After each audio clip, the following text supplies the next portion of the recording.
For as long as I can remember, my father has been irrationally afraid of mimes. I've seen him get reduced to a sweating, quivering mess at the mere sight of them. No one knew why this was, as he would always angrily brush it off whenever we questioned him about it, and he'd pretend that they didn't affect him at all. While this had become a running joke in the family, I was always curious about the reason behind this odd little quirk of his.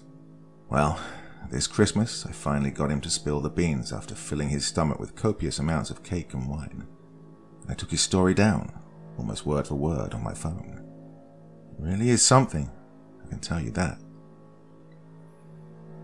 You really want to post this on the internet? It sounds extremely unbelievable, so don't be surprised if they accuse you of making this all up, okay? Jeez. Where do I even start? So, you know that I came to this country back in the early 90s, right? It was a couple of years before I met and married your mother. Times were tough for someone like me back then. I had to work 2 jobs just to put food on the table and to have a roof over my head. Even then, all I could afford was the rattiest apartment in this decrepit old building in a crime-infested shithole of a neighborhood. Like, well, it was so bad you couldn't get a good night's sleep without hearing at least one gunshot each night. Just a moldy, crumbling old place to live in. Now, my second job was basically a weekend thing where I worked as a bartender at the local strip club. It was called the Rear End. Fucking hilarious. Well, it was trashy and not something I'm particularly proud of. But working at a titty club sure beats sleeping on the streets, I can tell you that. What's that? Yes, your mother knows. We just don't talk about that part of my life. Don't even look at me like that. Those women were some of the bravest, most honorable people I've ever known.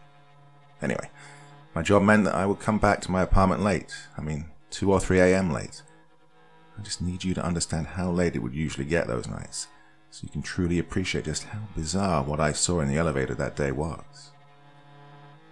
It was a Saturday night. I remember it well. I was exhausted and just wanted to go back to my bedroom as quickly as I could.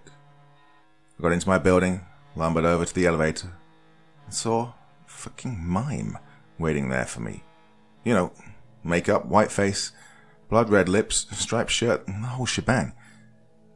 He was holding a string tied to a balloon in one hand and waving with the other at something in the distance with this weird, lifeless smile plastered on his face.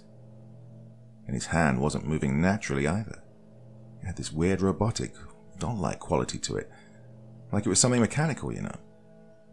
Well, he jerked his hand left, right, just smiling at something far off into the distance behind me with these wide, unblinking eyes.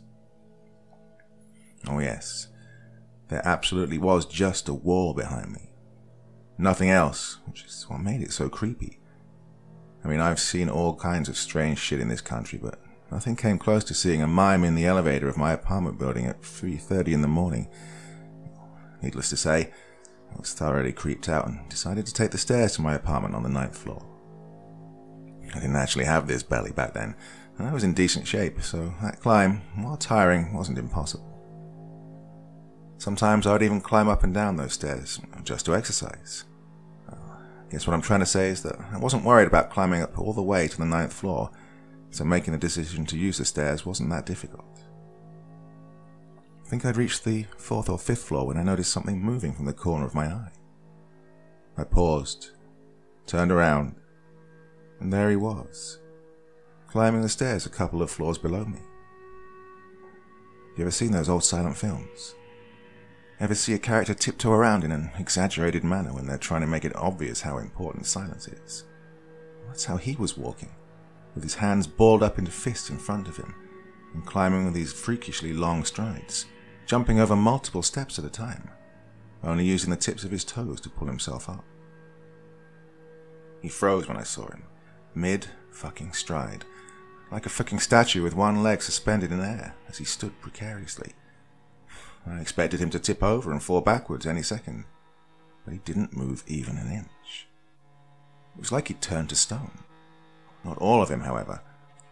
He had this strange expression on his face, almost this cutesy, oh, he caught me stealing the cookies again shit, and his eyes were darting around rapidly, refusing to acknowledge my presence. I was this close to losing my shit, but I steeled my nerves and spoke up. Hey man, cut it out. I laughed nervously. You got me, man. Yeah, hilarious shit. I tried to rationalize it to myself, that this was nothing but a prank, or a practice performance, or something, you know. I don't have any money, man, I added. Look, I'm dirt poor, so yeah, you can stop now. With that, I picked up my pace and started running upstairs. My blood ran cold as I heard him start moving again, much, much faster this time, but in the exact same motion. I looked behind me again. Fuck, it was just one floor below me. Again, he turned into this living statue shit. But he was so close to me this time, I could see the whites of his eyes as he stared off into the distance. It was so bizarre. I didn't even know whether this was all malicious or not, you know. Was this mime trying to hurt me? I think knowing that he was a psycho nut would have made it easier to deal with, but this, it was irrational. The fear I felt was primal, shaking me to the core. I screamed at him. What the fuck do you want? I shouted at the top of my lungs, not caring who would wake up. No, hoping someone would. Leave me alone, asshole. Just fuck off. His expression instantly changed at that. He looked sad almost, but it was frighteningly disingenuous, like he was putting on a show. His face fell and he brought his hand up to wipe off a non-existent tear. I watched in stunned silence as he then proceeded to climb the railing of the stairs and jump before I could so much as open my mouth. I screamed and quickly bent over the stairs to see what the fuck had happened. He was sprawled on the ground, 6 floors down, limbs twisted at odd angles and lying in a pool of blood. I must have spent almost a minute just staring at his lifeless body, wondering what the fuck had just happened. At the back of my mind, I knew that I had to call the cops or something, but I was far too shocked to even move. It was a tingling sensation in my spine that brought me back to reality. This strange feeling of being watched, like thousands of ants running down your back. I looked up at the stairs above me, and I kid you not, son, there he was. That fucking mime, looking at his own dead body with this shocked expression on his face. He was holding his cheeks like that Scream painting, and his mouth had dropped open with his eyes threatening to pop out of his sockets. His face was just inches from mine, and I damn near peed my pants. Do you see my hands right now? Do you see how they're shaking, just thinking about that night? Imagine how terrified I must have been back then. My body had just shut down, refusing to move, and we both stood there, like statues, like some kind of living art installation. He was the one who moved. After about half a minute or so of being utterly still, his eyes moved and finally locked onto mine for the first time that night. Shivers ran down my spine as I stared into those deep pits of nothingness. But the spell was broken, and I could move my body again. I stumbled and fell backwards, but quickly scampered onto my feet and ran, and kept running until I left the building, not bothering whether I was still being followed and doing my hardest to keep away from the body lying on the ground floor. I stayed awake that whole night, grabbing a coffee at the first cafe that opened at the crack of dawn. Of course, I anonymously called the cops from a payphone in the morning, and of course there was no body in the building when the cops later showed up.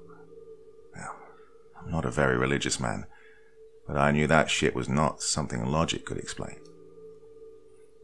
Well, for the next week I stayed away from my apartment as much as I could, only going there to shower and change my clothes, spending the nights at friends' places and just making the weakest excuses imaginable. No, I didn't tell anyone. You crazy?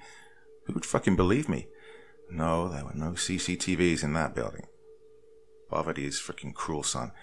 I could no longer impose myself on my friends, and I didn't want to go to the homeless shelter. So I decided to go back to sleeping in my apartment. I tried to fool myself into thinking that what I'd experienced wasn't real, that I'd dreamt it all up, like it was all just an hallucination. But deep within me, I knew that it was real, all of it, and that it would probably happen again.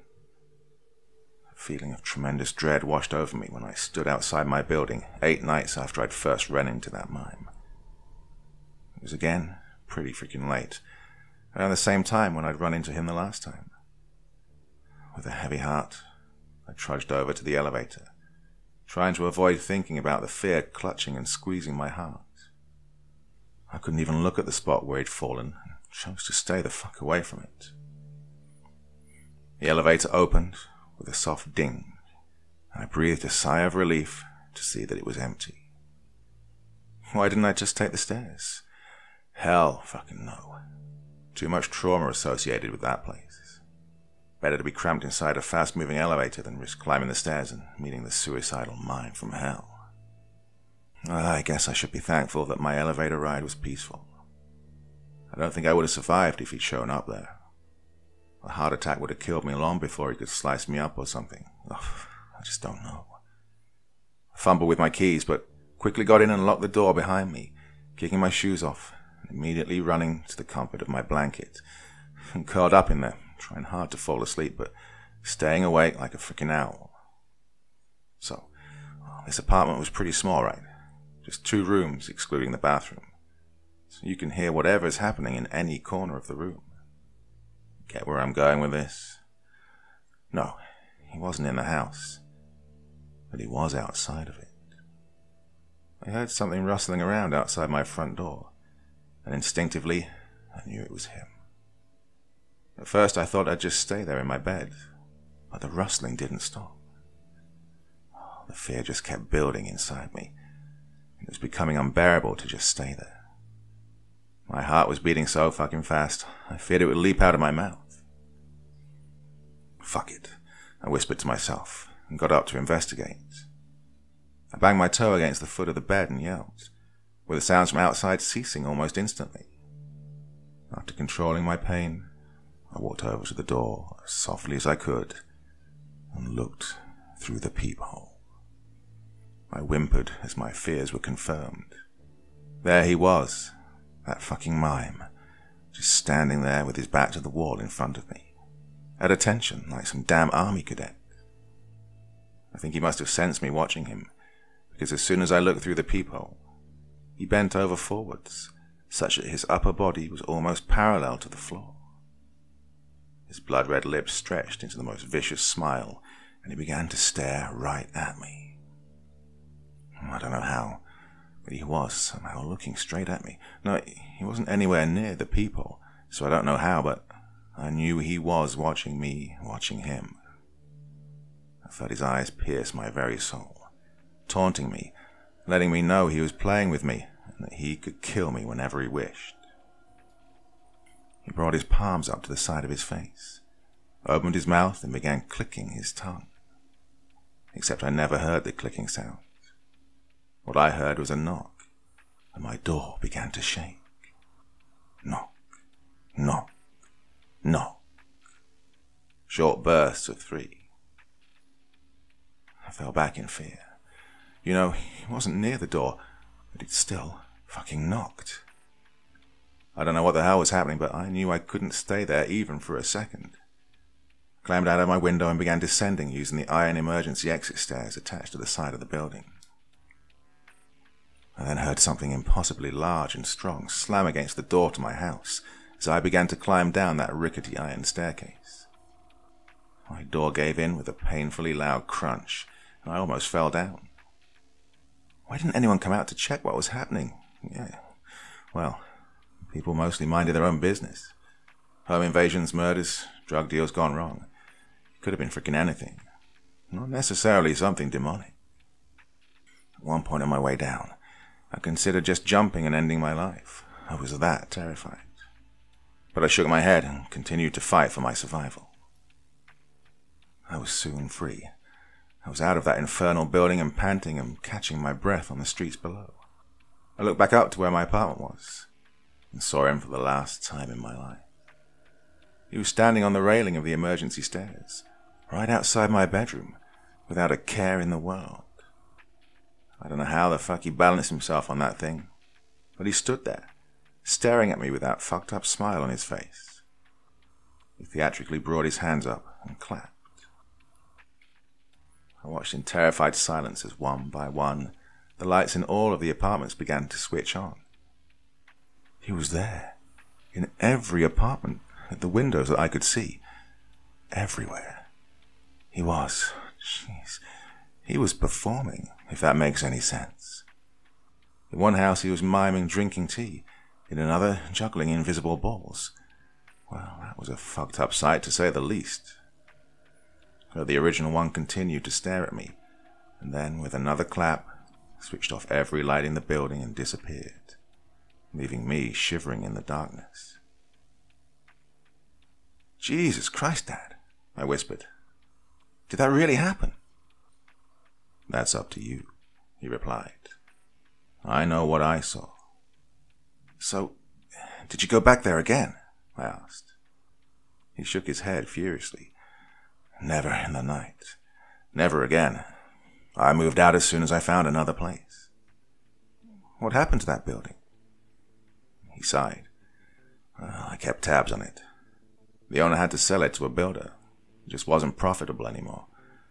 A bunch of suicides occurred there, like 2 or 3 each year for half a decade. Bad omen all around. Well, the new owner tore it down and built a shopping mall there. A shopping mall? Which one? I asked. He looked at me blankly. You don't mean... My blood froze as the realization sunk in. But they have a mime performance in the amphitheater every month. He nodded.